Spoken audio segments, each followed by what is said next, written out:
వాస్తు శర్మ గారు నమస్తే అండి. ప్రధానంగా మాజీ ముఖ్యమంత్రి కేసీఆర్ చేస్తున్న నవగ్రహ యాగం అంటే ఏంటి? ఈ యాగం ఎన్ని రోజులు చేస్తారు?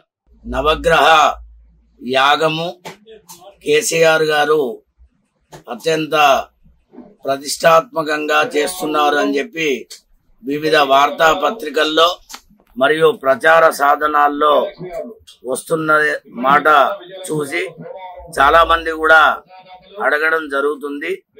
ఈ నవగ్రహ యాగం అనేటువంటిది అత్యంత ప్రతిష్టాత్మకమైనటువంటి యాగం.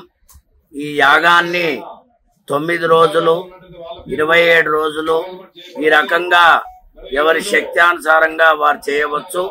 ఈ నవగ్రహ యాగం అనేటువంటిది మన నిత్య జీవితంలో మన యొక్క అన్ని కార్యక్రమాలకి మనం చేసేటువంటి పనులు అవిఘ్నంగా కొనసాగాలి అని అంటే వాటికి నవగ్రహముల యొక్క పరిపూర్ణమైనటువంటి అనుగ్రహం ఉండాలి. ఉన్నప్పుడు మాత్రమే మనం చేసినటువంటి ప్రతి పని కూడా విజయవంతమవుతుంది. ఈ మధ్యలో జరిగినటువంటి పరిణామాలే అనుకోండి, ముఖ్యమంత్రి యొక్క కేసీఆర్ గారు వారి యొక్క జరుగుతున్నటువంటి ఇబ్బందుల్ని అన్ని కూడా అధిగమించడానికి వారు నవగ్రహ యాగం చేస్తుండవచ్చు అనేటువంటిది మా భావన. ఈ నవగ్రహ యాగం వలన వారు ఏదైతే తమ కావలసినటువంటి ఇష్టకామ్యాలు అంటే వారు ఏదైతే కోరుకొని చేస్తారో అవన్నీ కూడా ఈ నవగ్రహముల యొక్క యాగముల వల్ల నెరవేరుతాయి.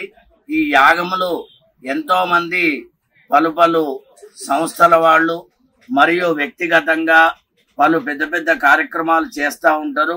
అయితే ఇది రాజకీయ ప్రముఖులు చేసేసరికి కొంత వార్త చాలా పెద్ద ఎత్తున ప్రచురితం కావడం జరుగుతుంది.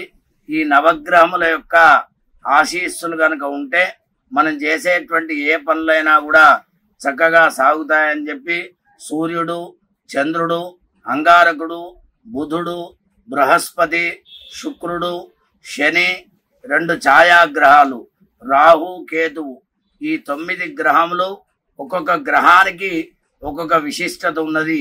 సూర్యగ్రహానికి గనక మనం యాగం చేసినట్టయితే ఆరోగ్యం భాస్కరాదిత్యే అంటే సూర్యుడికి మనం పూజ చేస్తే మనకి ఆరోగ్యం బాగుంటుంది. చంద్రుడికి గనక మనం పూజ చేస్తే మనస్సు స్థిమితంగా ఉంటుంది, చక్కరైనటువంటి ఆలోచన వస్తుంది. కుజారిష్టేతు అంటే అంగారకుడికి గనక మనం పూజ చేస్తే చాలా విధములైనటువంటి దోష నివృత్తి కలుగుతుంది.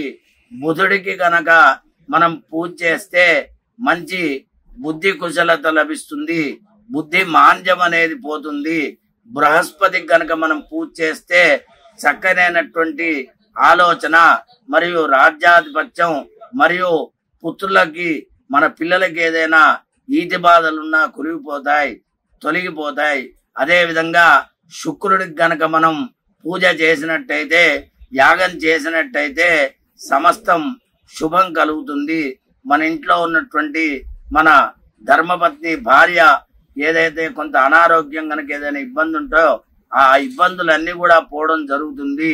శని భగవానుడికి గనక మనం యాగం చేసినట్టయితే ప్రాణపీడోపశాంతయే ప్రాణానికి సంబంధించినటువంటి ఎటువంటి హాని ఉన్నా కూడా తొలగిపోతుంది. రాహు గనక మనం పూజ చేసినట్టయితే చక్షుపీడోపశాంతయే అంటే మనకి నయనం ప్రధానం, 2 నేత్రాలు కూడా ప్రధానం కాబట్టి వాటికి సంబంధించినటువంటి అన్ని దోషాలు కూడా వెళతాయి, పోతాయి. కేతు గనక మనం పూజ చేసినట్టయితే మనకి ఆ యాగ ఫలితం, కేతు యాగ ఫలితం వల్ల అనేకమైనటువంటి కష్టాలు నెరవేరుతాయి. కాబట్టి ఈ నవగ్రహములు 9 గ్రహములకు 9 యొక్క మంచి శుభ ఫలితాలు ఇచ్చేటువంటి అవకాశం ఉన్నది. కాబట్టి నవగ్రహములకు గనక యాగం చేసినట్టయితే మనం ఏదైతే అనుకుంటామో మన సమస్యలన్నీ కూడా నెరవేరుతాయి అని చెప్పి ధర్మశాస్త్రాల్లో ప్రమాణం ఉన్నది. అందువల్లనే వారు ఆ యాగం చేస్తుండవచ్చు అనేటువంటిది మన భావనగా మేము చెప్పడం జరుగుతుంది. దౌలతాబాద్ వాసుదేవ శర్మ రాష్ట్ర అధ్యక్షులు ధూపదీప నైవేద్య అర్చక సంఘం. అసలైన తొలి వెలుగు. ఫాలో వాట్సాప్ @తొలి వెలుగు official.